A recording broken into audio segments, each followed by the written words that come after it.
Welcome back to Fire to Fork. Today, we are doing something I've never eaten. Now, the reason I've chosen to do this today in particular is I was at a friend's wedding last night and now I feel like I spent the night at a wedding. I'm too old for that. I got home in the wee hours and had a great time. And I've been craving a hangover cure. So I heard about these things, Irish spice bags. I've never eaten one, but it sounds to me like the perfect hangover cure. And I still feel a little bit dusty. So I've also opted for the other hangover cure. It's 6 PM now, chill out, it's all right. Well, 6:30 actually. So we are gonna start by marinating some chicken. So I've got chicken, I think in America they call these Marylands. Some places in Australia call them Marylands. They're just skin on thigh fillets. There's a bone-in skin on. So I'm just gonna get 2 of these. Oh, you're very interested all of a sudden, Fred. So they're pretty big. And those chicken bones, I know where they're going. To a certain hound. And don't worry, the 100,000 sub 3-course meal for Fred is happening. We hit 1,000 comments within 24 hours. So what I'm doing here is I'm just going to cut these bones out. It's very easy. It actually, if you go through all the maths, it is cheaper to buy a bone in and take the bone out yourself because of the weight and the price per kilo and all that kind of stuff. Like, as in, you're better off paying for the weight of the bone because the price per kilo is so much less. I'm not that precise, but I don't really care because my dog's going to eat it. Should be using a slightly stiffer knife than this, but that's all right. I want to do the rest of the stuff with this, so I always like to just dirty one knife, if I possibly can. I'll leave that little bit of meat on there for Fred, he'll love that. People who are worried about wooden chopping boards and chicken, no problem. It's not a thing. It used to be suspected, but if they're washed properly, that's totally fine to cut chicken on a wooden chopping board and then use it for other things, which is exactly what I'm going to be doing. So I'm just going to take these sort of flappy bits of skin off. There's quite a lot of excess skin on these. You can cut the fat off if you want. I quite like it, so I'm going to leave it on. And then we want to cut this up into kind of smallish pieces, about that sort of size, I guess. Maybe even smaller, go half again. So like 2 centimetre by 2 centimetre, inch by an inch. We'll throw those into a bowl. The reason you need consistent size of these is because we're going to be deep frying them. So as we fry them, you don't want some bits to be uncooked and some bits to be overcooked. But this sort of chicken, bone, close to the bone and basically not chicken breast, is much more forgiving in terms of tenderness. Kind of smallish pieces of garlic, and also it's pretty hard to have too much, so I'm going to get a couple of cloves of garlic. It's not that much, but why is garlic wearing so many jackets? It's so annoying. And I bought like a knockoff microplane because I'm pretty good at ruining camping gear and like turning good expensive things into crap things.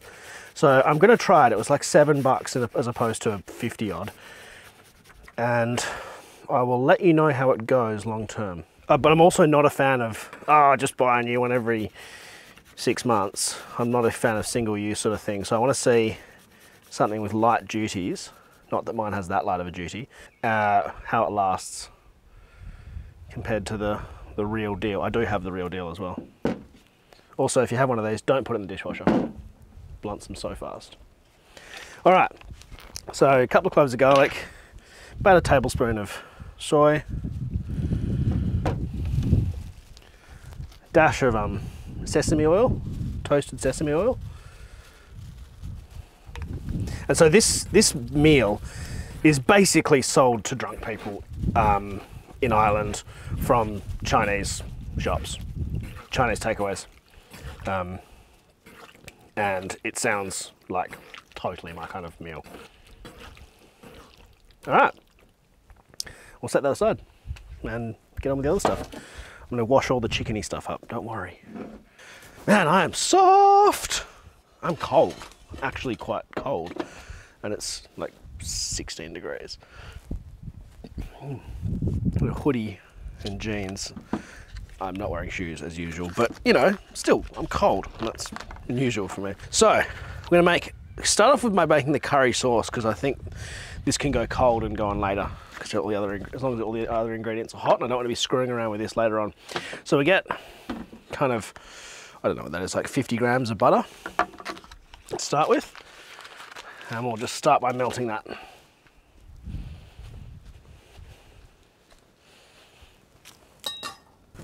The reason I give a measurement of grams is because on butter packets they have little lines that means you can cut off a straight bit. So that's the 50 gram line. Otherwise I'd say, you know, a couple of tablespoons or something. I carry one of these stock concentrate things because I think they're really good. They're about 30 bucks. They last ages. So all you do is add like a teaspoon of that to sort of a cup of water.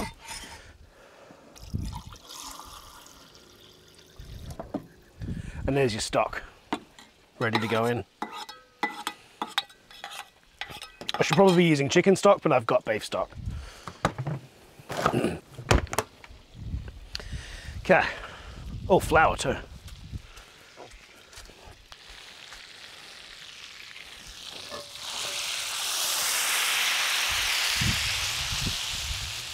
Okay, butter's melted. And we'll just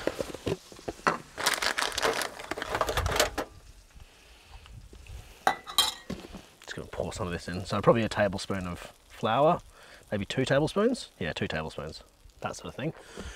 Just to thicken it. And then a bit of stock in there. And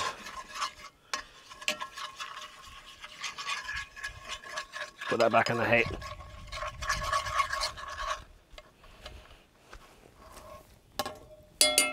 So we can add the rest of this stock in there now. So we're going to chuck in some curry powder, probably a fair bit, 2 teaspoons, bit of salt, and call that like, I don't know, half a tablespoon of soy. I think that sounds about right. Now I've never tried this, so I'm just going off other recipes. Curry sauce isn't as much of a thing in Australia as it is in the UK. I'm aware that Ireland is not part of the UK. That tastes good. There's a bit too much heat for this, but that's okay. Just want to reduce that, thicken it a little bit.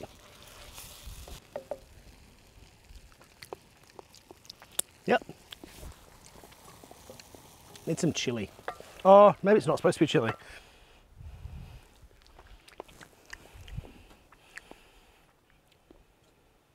I want to put a little bit more honey in there.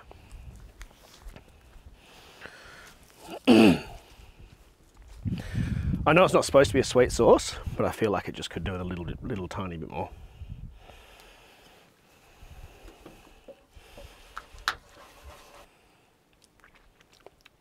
There we go. Yep. Oh, that's lovely. Yeah, oh, that's lovely. That little tiny dash more honey made all the difference. Now, you could make this spicy, but the rest of the meal is going to be spicy, so I'm not going to do that. Okay, let's put that in something. All right, next thing. Tell you what, it's such a treat coming down here. I mean, the sky has gone all purple and moody, and it's cold, and I've got a fire, and it's...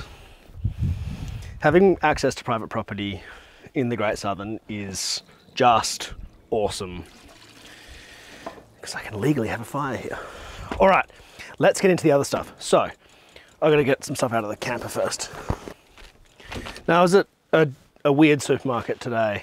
Not weird, it was a normal supermarket, but not one that I'm close to. They didn't have any red chilies, which is kind of annoying. So, I'll start with some red chilies. And most of the heat in this is kept in the white bit. So if you want to get rid of that, you can. I don't want this to be overly spicy. I don't love really spicy food when I'm a bit dusty. So I'm trying to make it as I would a hangover cure. I like a bit of spice, but not too much. So the white bits and the seeds, we'll get rid of them a bit. I might get the wok as well. Just throw them straight in there. So these can be diced pretty small. And I think traditionally there's a bit of capsicum in there. I'll be honest, just forgot to buy it. But I don't know, is there capsicum? Or bell pepper, as the Irish would know it. So that's probably enough. Okay, here we go. Supermarket chili roulette. Oh, it's really spicy. Okay. I mean, okay, it's not outrageously, it just got me in the throat straight up. All right, actually, yeah, that's spicy, but not too spicy. It just actually really nailed me in the throat. Okay, we're gonna get spring onion. As I've said before, if you want to carry spring onions in the bush, you want to carry like this bit. So don't worry about all the rest of it. Cut the ends off both sides, and then put it in Tupperware in your fridge, and it'll keep pretty well. So I reckon these should be kind of chunky-ish. Maybe the whites in half. Probably go that again. Spring onions, I know they're an annoying thing to carry, but they are just so good that it's, to me, worth it. Obviously, if you've got a tiny fridge, just skip them and get something else. You can substitute it with more normal onion, but it's definitely not the same. Now, normal onion. This is brown onion. You can use yellow onions, white onions, whatever you like.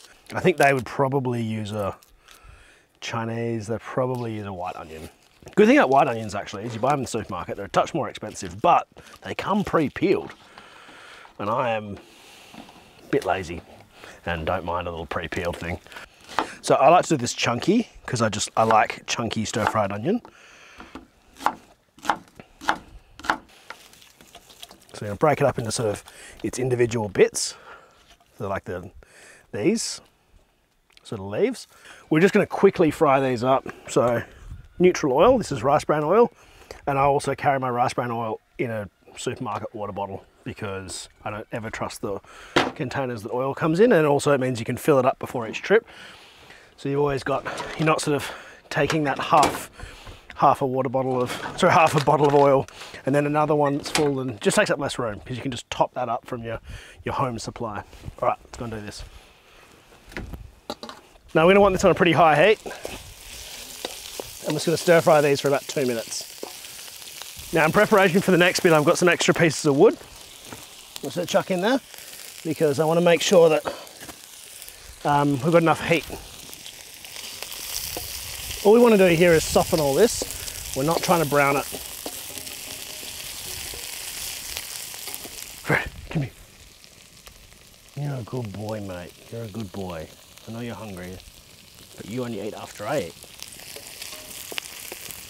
Except tomorrow, we're making a 3-course meal. All right, that'll all look softened, not browned. Good to go. So I'm just gonna put that aside.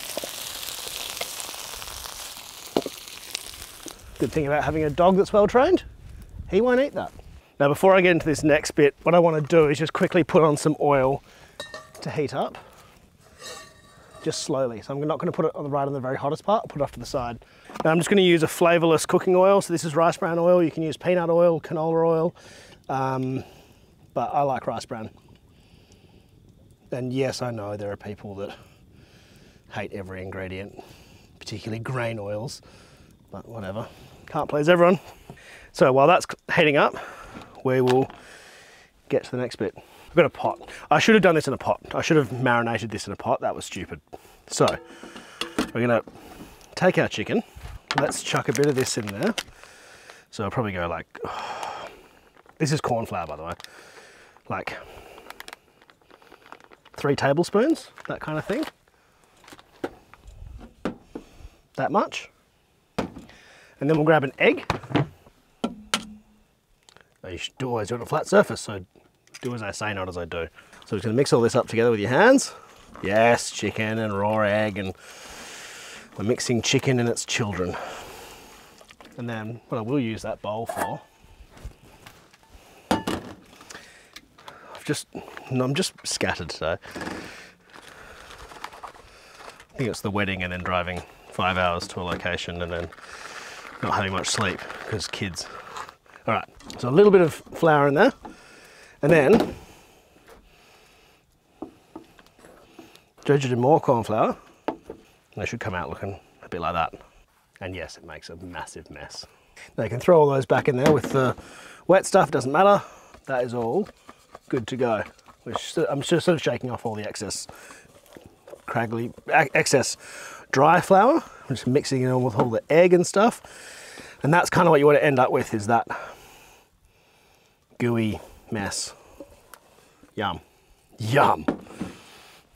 It's very it's very gluey. Gooey and gluey. Egg and corn flour are a hell of a binder. And also, if you use gluten-free soy, this whole meal is gluten-free. As long as you buy gluten-free corn flour. The Nurse's brand, which was really popular in Australia, is actually not gluten-free, which is just mind-blowing. It's made from wheat. Corn flour made from wheat, because, yeah. All right, so in preparation for this, I want to put a bit more heat on it because it needs to maintain temperature of 180 degrees while cold bits of chicken are going into it. And that's a bit of a tough thing to do. Now, if you don't have a fancy thermometer like I do, no problem, just use a stick. I'll show you how to do that in a sec. 140. So pretty soon we should start seeing it. So I just get a cleanish stick, whatever. As soon as that stick starts to bubble in there, that oil is hot enough. So that didn't bubble, by the way. 140, it didn't bubble. And of course, if you cook with chopsticks, use a chopstick, a wooden chopstick. All right, that's starting to bubble now. I'm gonna check the oil temp. Usually starts bubbling at 160, and it is 163. So that means it's close. 160, if you chucked it in 160, it'd be totally fine. And in Fahrenheit, I think the target temperature is 375, if my conversion's correct. 180. Let's do it. We're gonna do this in batches because I'm just frying it in a small fry pan. That's also a danger of using hot oil over a fire. Sometimes you drop some in and it flames.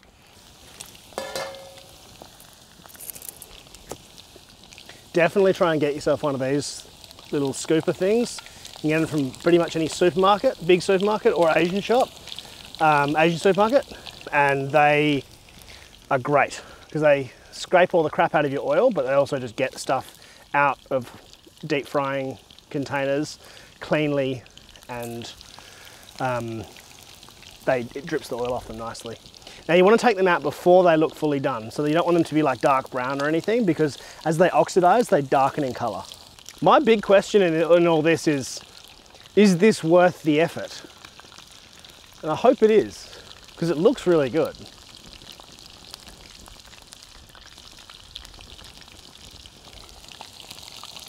All right, next batch.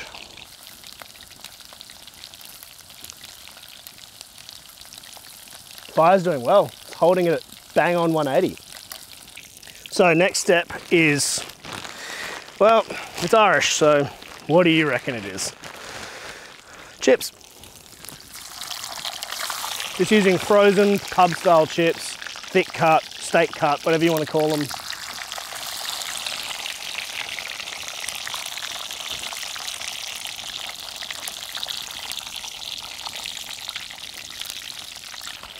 Woo! So you need a deep fryer for this. This will not work with just a camp oven or something, as in, sorry, you need lots of oil. But I'm actually going to use this oil as an experiment over the next 3 days to do 4 episodes and see the condition it's in by the end of it and see if I can recover it and stuff like that. Because one of my most asked questions is, what do you do with your old oil? And usually the truth is I bury it like I would a number 2. But I wonder how long it can last and how well I can recover it. And yes, this is very deliberately on the hot plate in the cool part to keep it warm. If your oil's ever getting too cold, I mean, a little bit underneath is not the end of the world. A little bit of spillage. It does definitely boost the temperature nicely. Anyone asking? You can't do this in an air fryer. Oh, man, I really didn't set this grill up properly, and I really should have used a bigger frying vessel. Maybe do this in a camp oven. To be honest, one of the reasons I use a skillet like this is because it's easier to see in on camera. If I've got a high-sided camp oven, it's really hard to see what's actually going on. All right, they look about the right colour. So I'll get them out.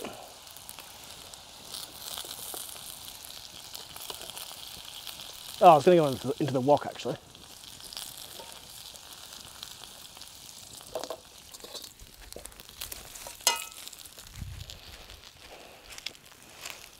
Oh.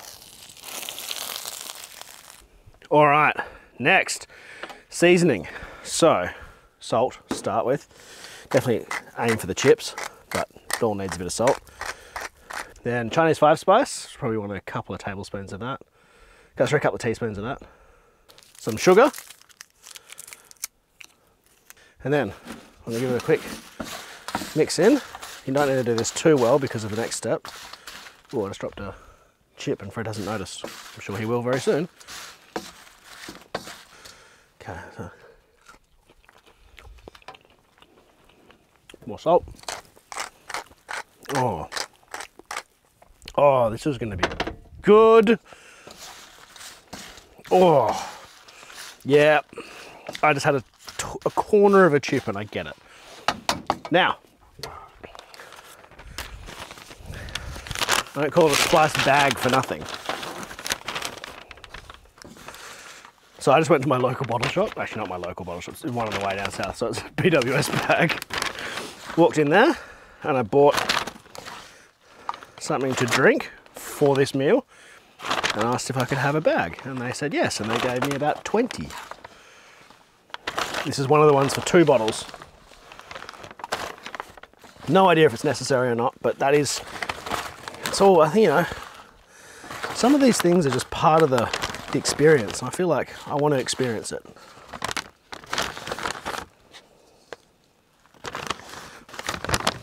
Oh, it smells unreal. Honestly, it smells so good. It smells so good. What I am going to do is just get a little bit of these greens, only because I've got them. You don't need them. But the spring onion greens, or green onion, or whatever you want to call it.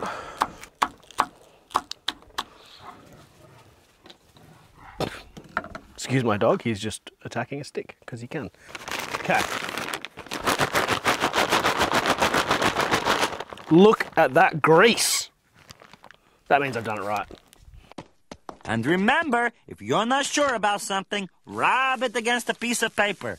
If the paper turns clear, it's your window to weight gain. Bye-bye, everybody! I might need to double bag this.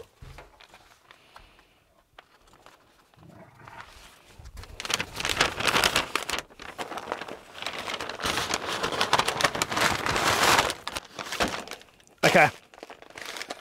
I'm going to open this up as gratuitous B-roll. Cue the music.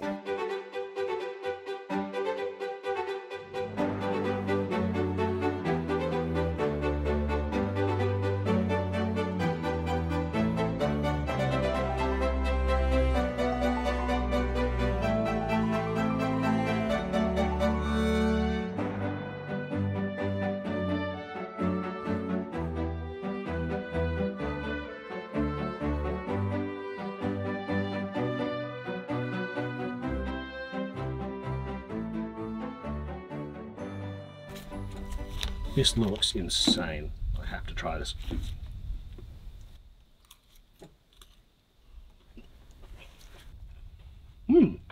I could do some more chili on that.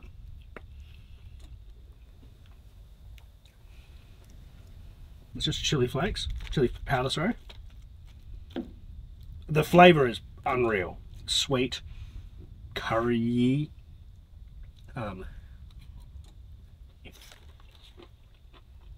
creamy, still crunchy. This tastes exactly like it rolled out of a Chinese restaurant. If I was 100 beers deep, this thing would stand no chance. Speaking of beers. Been a while. It's a cool night. Definitely feel like a mother's milk. CB Co IPA, my favourite beer.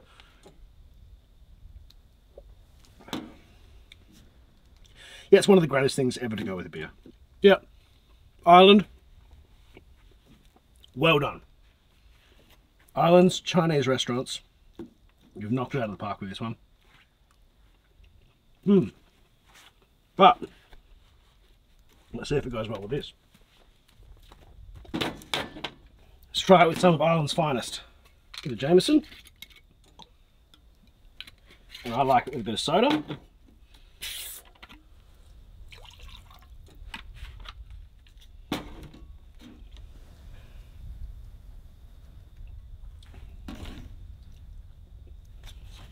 It goes very well, but it goes better with beer.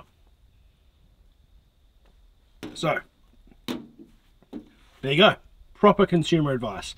A meal you can't get in most places in the world, and the type of alcohol it goes with. This is what I'm here for. Proper, good consumer home advice, helping families out. So I'll see you in the next one. Thank you so much for watching. Bye. Well done if you've made it this far. Now, I've already packed up all my cameras and stuff, so I'm just going to let you know what's happened. I've eaten about a fifth of this, and I am so full, and I'm so full of oil and MSG. No, there's not even any MSG in that, but it probably is in the curry powder. I feel like I'm just so full of salt and oil and chicken and grease that I'm full, and I feel kind of gross. Which means it's perfect for drunk people, but for sober people, I don't recommend it. Oh my God. Also, was it worth the effort? It's a lot of work for something that kind of messes you up. I'm going to say no. So, you've learnt when I've learnt. See you in the next one. Thanks for staying up to the video.